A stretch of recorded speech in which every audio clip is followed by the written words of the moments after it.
The stars burned cold against the black of space as Captain Jake Morrison watched another human ship explode. The burst of light was brief, like a match being blown out. He gripped the armrest of his command chair and tried not to think about the 300 people who had just died. "Enemy forces closing in, sir," said Lieutenant Amy Chen from her station. Her voice was steady, but Jake could hear the fear underneath. They all felt it. This battle was lost just like the last 5 battles. The war was lost. Humanity was losing everything. The Valiant shuddered as enemy fire hit the shields. Red warning lights flashed across every screen. Jake's ship was old, damaged, and running on borrowed time, just like Earth's entire fleet. "All ships fall back to the transport formation," Jake ordered into his comm. "Protect the civilian ships at all costs." The Krell Dominion had been crushing humanity for 3 years. Their ships were faster, their weapons stronger, their numbers endless. Earth had already lost 2 colony worlds, billions of people dead or enslaved. Now the Krell were pushing toward Earth itself, and there was nothing left to stop them. Jake watched his tactical display. 15 human warships remained from the original 50 that had started this battle. Behind them, 30 massive transport ships crawled through space, packed with refugees from the outer colonies, families, children. The lucky ones who had escaped before the Krell landed. "Sir, the Denver is breaking formation," Amy reported. "They're moving to intercept the Krell cruisers." Jake's jaw tightened. The Denver was Captain Rodriguez's ship, badly damaged and barely functional. He knew what Rodriguez was doing, sacrificing himself to buy time for the transports to escape. "All power to engines," Jake commanded. "We're staying with the transports." Another explosion lit up space. The Denver was gone, but the transports kept moving, kept running, kept surviving. That was all that mattered now. Keep the children alive. Keep humanity alive for one more day. "Admiral Grant is ordering a full retreat to Sector 7, Amy said, listening to the fleet-wide channel. "All remaining ships should wait." "Sir, I'm picking up something on long-range sensors." Jake leaned forward. "Krell reinforcements?" "Negative. I don't know what it is. The signature doesn't match anything in our database." A new ship appeared on the display, emerging from faster-than-light travel. It was massive, easily twice the size of any human vessel, with smooth curves and a strange blue glow along its hull. Beautiful. Alien. Unknown. "Hail them," Jake ordered. "Let them know this is a war zone. Tell them to clear the area."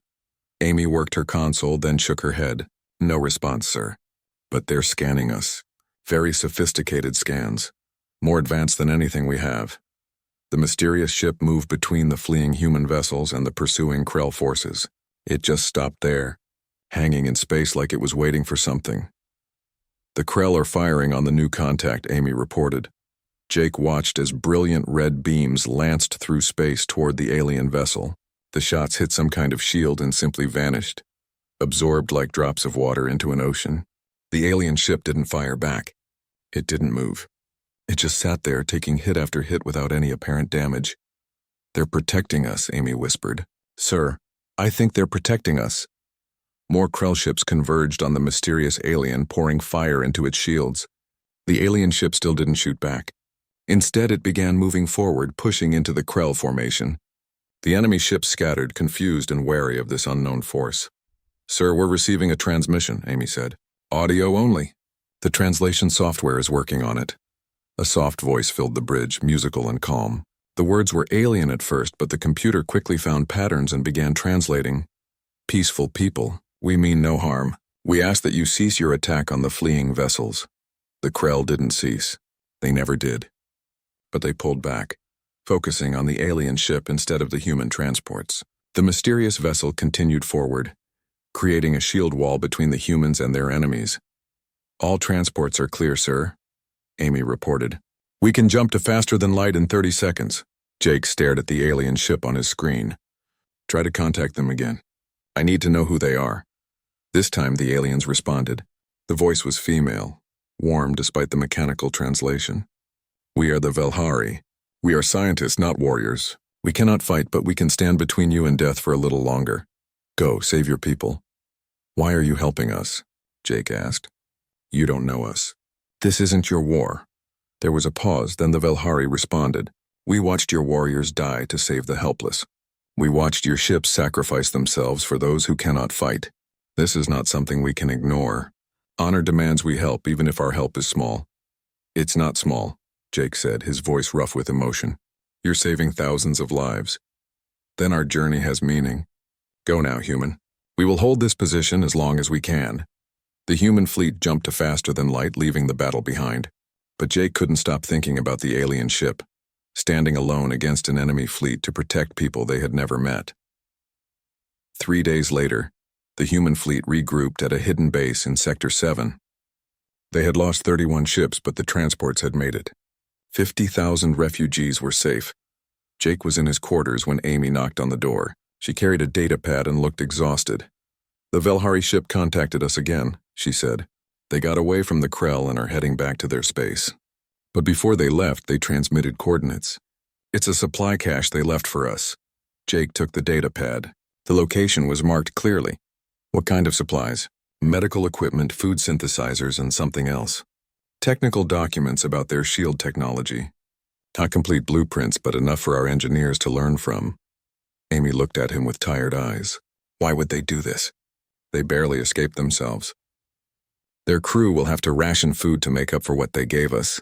Jake thought about Captain Rodriguez and the Denver. He thought about every human ship that had died protecting the weak. Maybe the Velhari had seen something in humanity worth saving. Maybe they understood sacrifice because they were willing to make it themselves. Send a message to the Velhari, Jake said. Tell them we will never forget what they did for us. Tell them that if they ever need help, humanity will come. No matter the cost, no matter the distance. We will come. Amy nodded and left to send the message. Jake looked out his window at the stars. Somewhere out there, an alien species had risked everything to save people they didn't know. That small act of kindness, that moment of compassion in the darkness of war would stay with him forever. He didn't know it yet, but that promise would change the galaxy. 15 years had changed everything. Admiral Jake Morrison stood on the observation deck of Earth's newest orbital station and watched construction crews work on 3 new warships. The vessels gleamed in the sunlight, their hulls fresh and powerful, nothing like the old battered fleet he had commanded during the war. These ships represented something humanity had almost lost: hope. Pretty sight, isn't it? Commander Lisa Park walked up beside him, carrying 2 cups of coffee. She handed him one. Jake took the coffee and smiled. I remember when we barely had enough ships to patrol our own system. Now we're building a fleet that rivals the Krell. Better than the Krell, Lisa corrected. She had been a junior officer on the Valiant 15 years ago, barely 22 years old. Now she was his most trusted commander, sharp and fearless. Our new shields are adapted from those Velhari documents. The Krell can't touch us anymore, that was true. The technical data the Velhari had given them had been the key to everything. Human engineers had spent years studying the documents, learning principles of energy manipulation that humanity had never imagined. They couldn't build shields as powerful as the Velaries, not yet, but they had made something new. Something that worked. The first test had come 5 years ago. The Krell had attacked a human mining colony, expecting an easy victory. Instead, they found the colony protected by the new shield technology. The battle had been short. The Krell retreated with heavy losses, and they never attacked human space again. A stalemate had formed. The Krell kept their territory, humans kept theirs. The war was over. Not because anyone won, but because the cost of fighting had become too high. Admiral Grant wants to see you, Lisa said. Something about the Velhari. Jake felt his pulse quicken. He had spent 15 years trying to find the Velhari again. He had sent exploration ships, diplomatic messages, and search parties into unexplored space. He needed to thank them properly. He needed them to know that their kindness had mattered.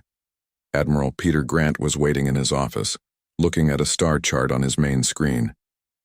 The old man had aged well, though his hair was completely white now. He had held Earth's defense together during the darkest days, and now he supervised humanity's expansion into the galaxy. Jake, come in, Grant said. We found them. Jake's heart jumped. The Velhari? One of our deep space exploration ships picked up their communication signals. Took our computers 3 months to crack the language properly, but we did it. The Velhari home system is about 80 light-years from here. Grant pulled up a new star chart. We've already sent first contact protocols. They remember us. What did they say? Grant smiled. They were pleased to hear from us. Very formal, very polite. They expressed happiness that humanity survived and prospered. They accepted our thanks and our offer of friendship. Jake felt relief wash through him, but also something else. Grant's tone suggested there was more to the story. "What aren't you telling me?" Jake asked. Grant's smile faded. "Our intelligence people have been monitoring their communications. The Velhari are in trouble, Jake, big trouble. Their son is dying." The words hung in the air like a death sentence. Jake sat down heavily. "How long do they have?" 20 years, maybe less. "Their star is going through some kind of accelerated decay. Their scientists can't stop it or even slow it down." Grant pulled up more data. "The Velhari have 40 billion people, all living in their home system. They need to evacuate everyone and relocate to a new star system. But they don't have enough ships. They don't have the resources. They're a peaceful species, Jake. They never built a military or a large transport fleet." Jake thought about the Velhari ship that had stood between humanity and death 15 years ago. He thought about the supplies they had given, knowing their own crew would go hungry. He thought about his promise. "They haven't asked us for help?" Jake asked. "No. Our diplomats say the Velhari are too polite to ask. They don't want to burden us." Grant looked at Jake carefully. "There's a council meeting tomorrow. The president wants to know what Earth should do. Some people think we should offer limited assistance. Others think we should focus on our own expansion." Jake stood up. "Peter, they saved us. Without them, humanity would be extinct. The Krell would have caught our transports and killed every refugee. Earth itself would have fallen within a year." "I know that," Grant said quietly. "But moving 40 billion people across interstellar space, that's not a small favor, Jake. That's everything we have. Every ship, every resource, every bit of energy we've spent 15 years building up. Then that's what we give them." Grant studied him for a long moment. "You're going to propose a full evacuation operation, aren't you?" "Yes. It'll be controversial. A lot of people think humanity should come first." Jake thought about Amy Chen, who had been on the Valiant's bridge that day. She was now Earth Secretary of Xenological Affairs, in charge of all alien relations. He thought about Ben Harper, the chief engineer who had turned Velhari theories into working human technology. He thought about every person who had survived because strangers chose kindness over safety. "Humanity does come first," Jake said. "But part of being human is keeping our promises. Part of being human is remembering who helped us when we had nothing. If we turn our backs on the Velhari now, what does that make us?" Grant nodded slowly. "I'll put you on the schedule for tomorrow's council meeting. Prepare your presentation carefully, Jake. You'll need to convince a lot of skeptical people." That night, Jake worked in his quarters preparing charts and logistics reports. The scale of the operation was staggering. Every transport ship humanity owned would need to be used. Every colony would need to send ships. It would take years and cost billions, but it was possible. Barely possible, but possible. Lisa stopped by around midnight with food from the station cafeteria. "You should eat," she said, setting down a tray. "I'm working on the proposal for tomorrow." "I heard. You're really going to ask them to commit everything?" "Yes." Lisa sat down across from him. "I was on the Valiant that day, Jake. I was scared out of my mind. I thought we were all going to die. Then that Velhari ship appeared and just stood there, taking hits to protect us." She looked at her hands. "I've never forgotten that feeling. The feeling that someone cared enough to risk everything for strangers. That's why we have to do this," Jake said. "I know, and I'm with you. When you need crew for the operation, put my name on the list first." Lisa smiled. "Besides, can you imagine what the galaxy will think? Humans show up with their entire fleet to save an alien species? That's one hell of a reputation to build." Jake hadn't thought about it that way, but she was right. Humanity was still new to galactic politics. This would show every species out there what humans valued, what humans were willing to fight for. The next morning, Jake stood before Earth's High Council and made his case. He showed them the numbers, the logistics, the costs. He showed them what the Velhari had given humanity. Then he told them about the promise he had made 15 years ago. "They saved us when they had no reason to," Jake said. "Now we save them. Not because we expect anything in return, not because it's easy or profitable. We save them because it's right. Because humanity keeps its promises." The debate lasted for hours, but in the end the vote was clear. Operation Bright Dawn was approved. Humanity was going to repay its debt. The Velhari home system was beautiful.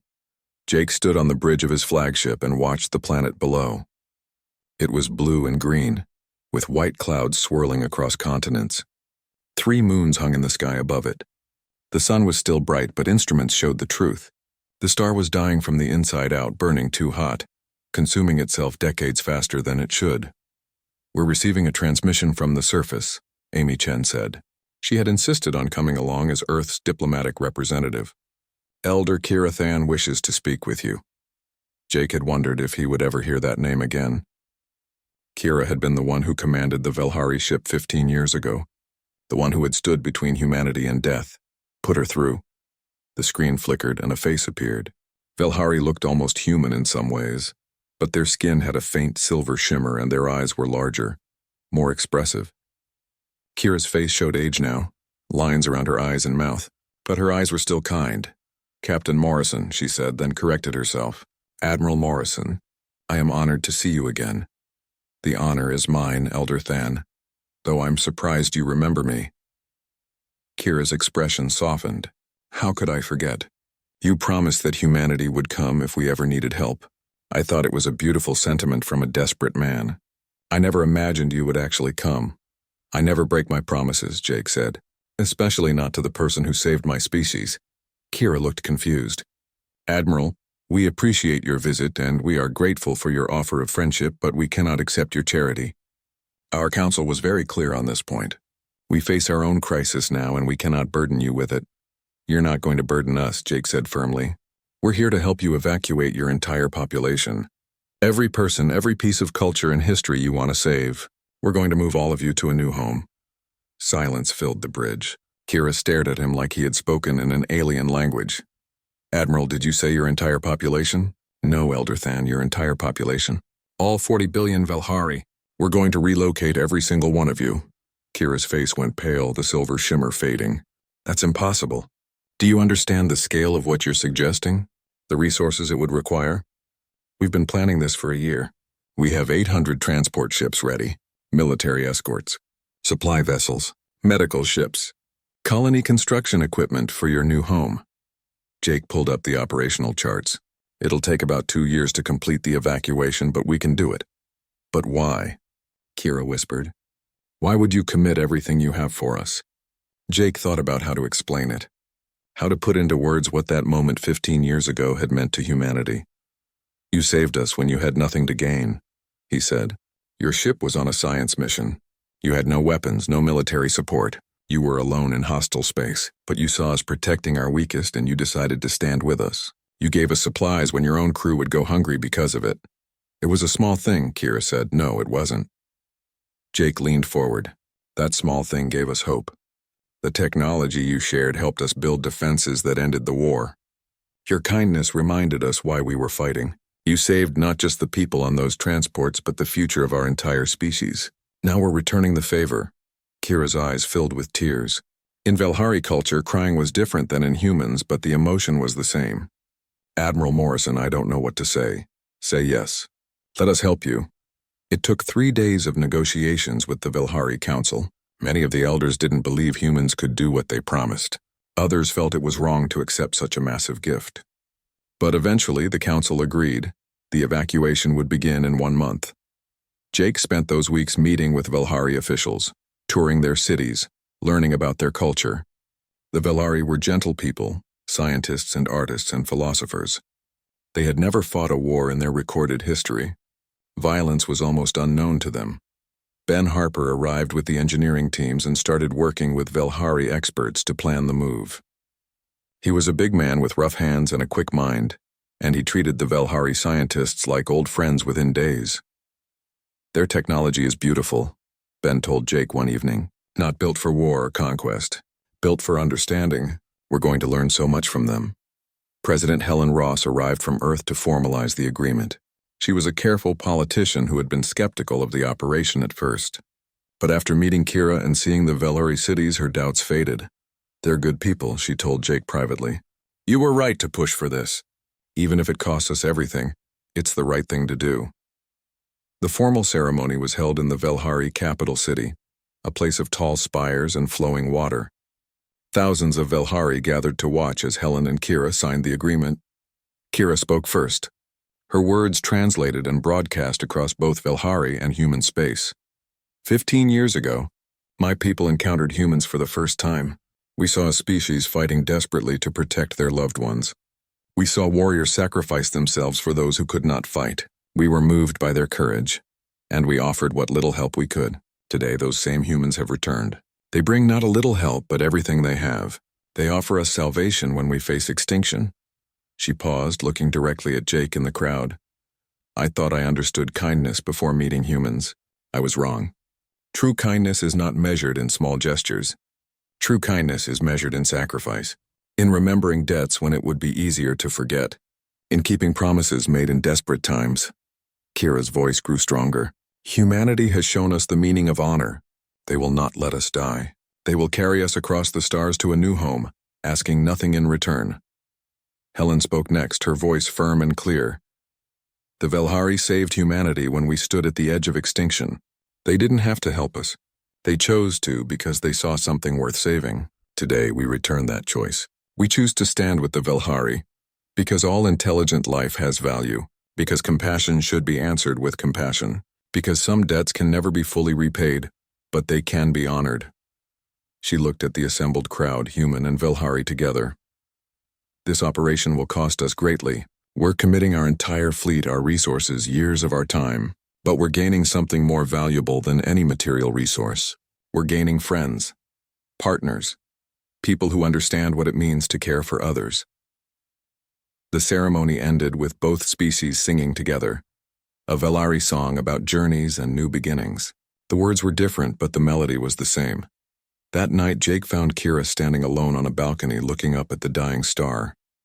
"Are you afraid?" he asked. "Yes," she admitted. "Leaving our home, our son, everything we've ever known. It's terrifying. But we're not facing it alone. That makes all the difference." "We'll get your people to safety," Jake promised. "Every single one," Kira smiled. "I believe you. You kept your first promise. I know you'll keep this one too." In the distance, the first wave of human transport ships began entering orbit.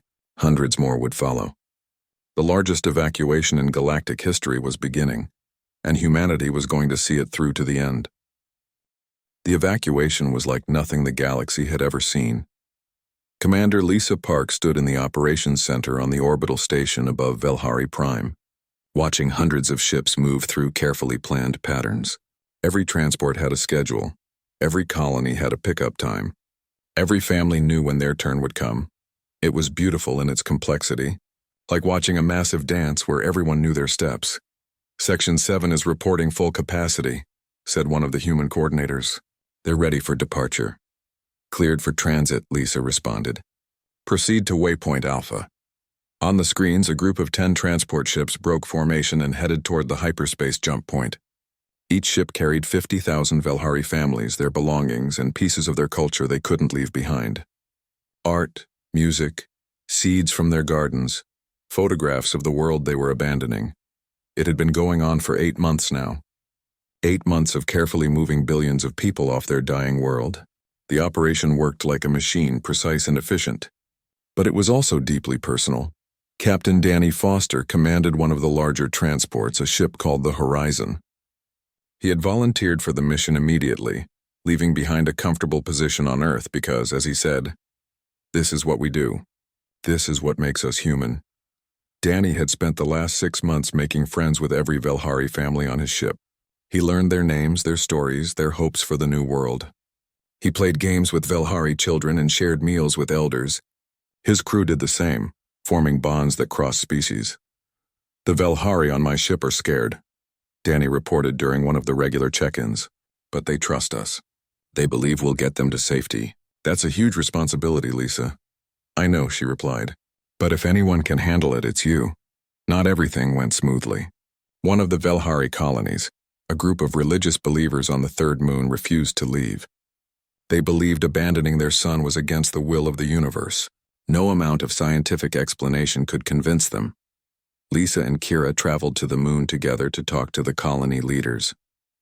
The settlement was small, only about 200,000 people, but they were firm in their decision. "We will die with our son," the colony leader said. "It is our fate."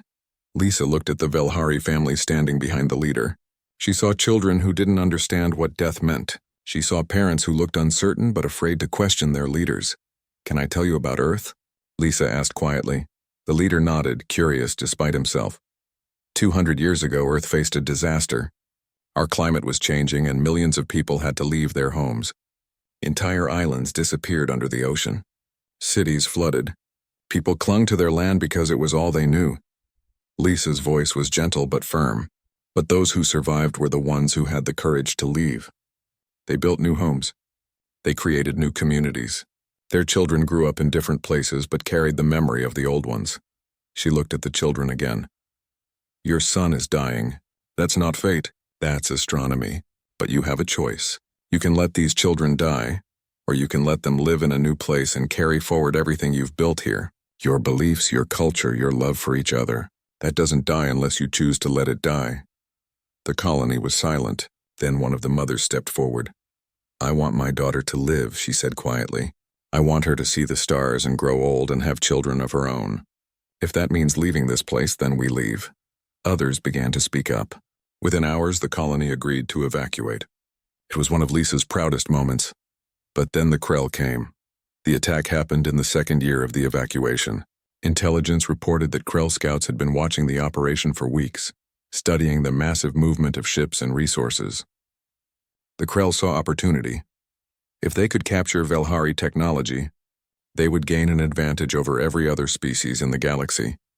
The Krell fleet hit hard and fast, targeting the transport convoys moving between the Velhari system and the new colony site 200 light-years away. 50 Krell warships against 30 human escorts and 100 slow-moving transports packed with refugees. All military vessels, engage the enemy, Jake ordered from his flagship. Transports maintain course and speed. Do not deviate from the evacuation route. The battle was chaos. Human ships fought with everything they had, using the advanced shields they had learned from the Velhari to absorb the Krell weapons fire. But the Krell had numbers on their side. Ben Harper, aboard one of the engineering ships, started stripping weapons from damaged Krell vessels and mounting them on the human transports. It was dangerous work, done in the middle of a battle, but it gave the civilian ships a way to defend themselves. "If the Krell want our transports, they're going to have to work for it," Ben said grimly. Nurse Kate Williams led the medical teams that were spread across the convoy. When ships took damage and casualties mounted, Kate and her teams used small shuttles to move between vessels, treating the wounded under fire. She saved hundreds of lives, both human and Velhari. The battle raged for 3 days. Human ships fell, but they fought with desperate courage. Every minute they held the line was another minute for the transports to escape. Danny Foster's ship, the Horizon, was near the rear of the convoy when 3 Krell cruisers broke through the defensive line. They were heading straight for a cluster of 6 transports, each carrying Velhari families. "This is the Horizon," Danny said over the comm. "I'm moving to intercept." "Negative, Horizon," Lisa ordered from the command center. "You don't have weapons. Fall back with the other transports." "Can't do that, Commander. If those Krell ships reach the convoy, thousands of people die." Danny's voice was calm, almost peaceful. "My ship is faster than the other transports. I can buy them time." Lisa watched helplessly as the Horizon accelerated, putting itself between the Krell cruisers and the vulnerable transports. Danny started evasive maneuvers, drawing fire away from the other ships. The Horizon's shields held for a while. But Danny wasn't running away. He was staying close, keeping the Krell focused on him while the other transports escaped. "Shields at 20%, Danny reported. "Engines are damaged. I'm losing power." "Danny, get out of there," Lisa pleaded. "The transports are almost clear. Just need another minute." On Danny's ship, the Velhari families watched their human captain fight to save them. They saw him refuse to abandon his post even as the ship fell apart around him. Parents held their children close. Elders wept. The Krell fired again and the Horizon's shields collapsed. The ship shuddered under direct hits. "All Velhari families, get to the escape pods now," Danny ordered his passengers. "Crew, help them evacuate. Move." His crew got every Velhari to safety while Danny stayed at the controls, keeping the ship moving, keeping the Krell busy. The last transport cleared the danger zone just as the Horizon's reactor went critical. "This is Captain Danny Foster," he said into the comm, his voice steady even as alarms screamed around him. "Tell the Velhari families we kept our promise. Tell them it was worth it." The Horizon exploded in a ball of light, but every Velhari on board had made it to the escape pods. Every single one survived. The Krell, finally realizing they were taking too many losses, retreated. The convoy continued toward the new colony. That night, Lisa sat in the operations center and cried. She had lost 17 ships and over 3,000 people, but they had saved the convoy. Danny had saved the convoy. Kira found her there and sat beside her in silence for a long time. "Your people keep dying for us," Kira finally said. "Why?" Lisa wiped her eyes and thought about Danny, about Captain Rodriguez from 15 years ago, about every human who had sacrificed themselves in this operation. "Because you showed us kindness when we had nothing," she said. "Because you proved that compassion matters. We learned that from you. Now we're teaching the galaxy that humans remember. We never forget a kindness and we never break a promise." Kira took Lisa's hand. "We will never forget either. Every name, every sacrifice, we will carry them with us forever." The evacuation continued. More ships, more families, more lives saved. And in the vastness of space, Danny Foster's name joined the list of humans who had proven that some things were worth dying for. The new star system was called Haven. Admiral Jake Morrison stood on the surface of the primary colony world and watched the sun rise. It was a beautiful system with 3 stars orbiting each other in a stable dance that would last billions of years. The main planet was slightly smaller than Earth but perfect for Velhari life. 2 other planets in the system could be terraformed for future expansion. The evacuation was complete. Every Velhari had been moved. 40 billion people now called Haven home. It had taken 2 years, cost humanity 12 trillion credits, and claimed the lives of 4,000 human volunteers. But it was done. The promise was kept. The final transport convoy just arrived, Commander Lisa Park reported. She stood beside him, looking tired but satisfied. "That's everyone. The Velhari home system is empty now. How are the settlement efforts going?" "Better than expected. The Velhari are amazing organizers. They've already established 5 major cities and hundreds of smaller communities. Ben Harper says the infrastructure is ahead of schedule." Lisa smiled. "He's been working with their engineers. Says he's learned more in 2 years than he did in 10 years on Earth." Jake nodded. That was one unexpected benefit of the operation. The close cooperation between human and Velhari scientists had led to discoveries neither species could have made alone. New propulsion systems, better energy sources, advanced medical techniques. But the real change was deeper than technology. "The Council wants to see you," Lisa said. Both councils, actually. Human and Velhari together. The meeting was held in the new capital city, a place the Velhari had named Second Dawn. The building was a blend of human and Velhari architecture, practical human engineering combined with flowing Velhari artistic design. President Helen Ross was there, having stayed in the Haven system to oversee the final stages of settlement. Elder Kira Than sat beside her, along with other leaders from both species. "Admiral Morrison," Kira began formally. "Commander Park, please sit." Jake and Lisa took their seats. The room was silent, expectant. "We have called this meeting to discuss the future," Kira said. "The Velhari owe humanity a debt that cannot be measured or repaid. You saved our entire species. You asked for nothing in return. Many of your people died protecting ours. We don't expect repayment," Jake said. "Your people saved us first. We were evening the score." Kira smiled gently. "Yes, but the score, as you say, is not even. What you gave us is so much larger than what we gave you, so we must do something that the Velhari have never done in our history." She stood, and the other Velhari leaders stood with her. "We offer humanity full partnership, not just friendship or trade agreements. Full partnership. Our technology, our knowledge, our resources. Everything we have, we share freely with Earth and all human colonies. We propose a formal alliance between our species." Helen Ross looked at Jake, then back at Kira. "This is unprecedented. Are you certain your people agree to this?" "We voted unanimously," another Velhari elder said. "Every colony, every city, every family. The Velhari people wish to bind ourselves to humanity in a permanent alliance. We call it the Covenant of Dawn," Kira continued. "A promise that our species will stand together, help each other, and face the galaxy as one. Not 2 separate peoples, but partners in everything." Helen Ross stood slowly. "On behalf of Earth and all human colonies, I accept. The Covenant of Dawn is agreed." The formal signing happened 3 days later. Every major news network in human and Velhari space broadcast the ceremony. The document was written in both languages, promising mutual defense, free exchange of technology and knowledge, and shared colonization efforts. But something else happened that no one expected. Other species were watching. The galaxy had seen humanity's sacrifice. They had watched humans commit everything they owned to save an alien species.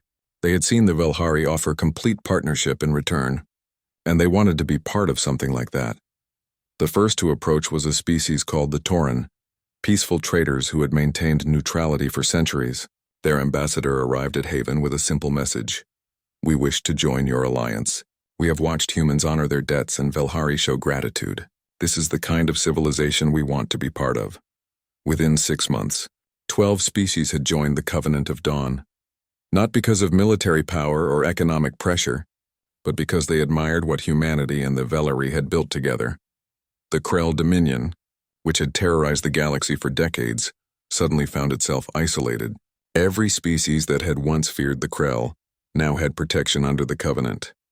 The balance of power had shifted completely. A year after the evacuation ended, the Krell requested a meeting. Jake was chosen to represent the Covenant forces. The Krell commander was a massive creature with armored skin and multiple eyes.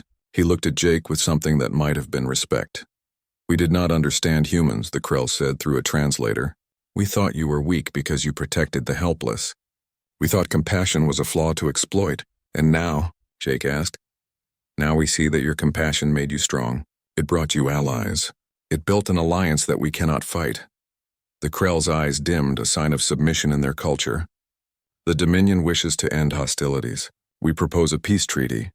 The treaty was signed on Haven, witnessed by all 12 species of the Covenant. The war that had nearly destroyed humanity 15 years ago was officially over.